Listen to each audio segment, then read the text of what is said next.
ಓಂ ಅನ್ವಿಶ್ವರಾಯ ನಮಃ.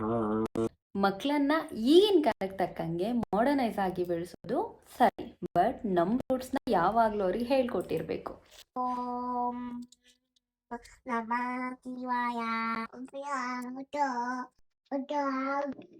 ಕೆಲವೊಂದ್ಸಲ ಮೈಂಡ್ನ ರಿಫ್ರೆಶ್ ಮಾಡ್ಕೊಳ್ಳೋಕೆ ಕಾಫಿ ಬೇಕೇ ಬೇಕನ್ಸ್ಬಿಡುತ್ತೆ.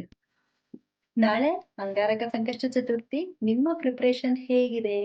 ನಾನೀಗ ಕೆಲವೊಂದಿಷ್ಟು ಪೂಜಾ ಸಾಮಗ್ರಿಗಳನ್ನ ತಗೊಂಡ್ ಬರೋದಕ್ಕೆ ಹೋಗ್ತಾ ಇದ್ದೀನಿ. ಸೂರ್ಯ ಮುಳುಗುವಾಗ ಎಷ್ಟು ತಂಪಾಗಿ ಕಾಣ್ತಾನಲ್ವಾ? ಪ್ರಾಪರ್ ಪ್ಲಾನಿಂಗ್ ಇಲ್ಲ ಅಂದ್ರೆ ಇದೇ ಆಗೋದು.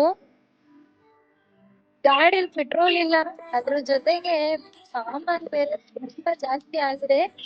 ಇವತ್ತು ಕ್ಯಾಲ್ಸಿ ತಗೊಳ್ದೇನೆ ಲೆಕ್ಕ ಹಾಕಿ 30 ರೂಪಾಯಿ ಉಳಿಸಿದೀನಿ ಸಾಮಾನ್ ತಗೊಳ್ತಾ. ನಾಳೆ ಪೂಜೆಗೆ ಎಲ್ಲದನ್ನು ರೆಡಿ ಮಾಡ್ಕೊಳ್ಳೋಣ. ನಾಳೆ ಎಲ್ರು ಪೂಜೆ ಚೆನ್ನಾಗಿ ಮಾಡಿ ಮತ್ತೆ ಸಿಗುತ್ತೀನಿ. ಬಾಯ್.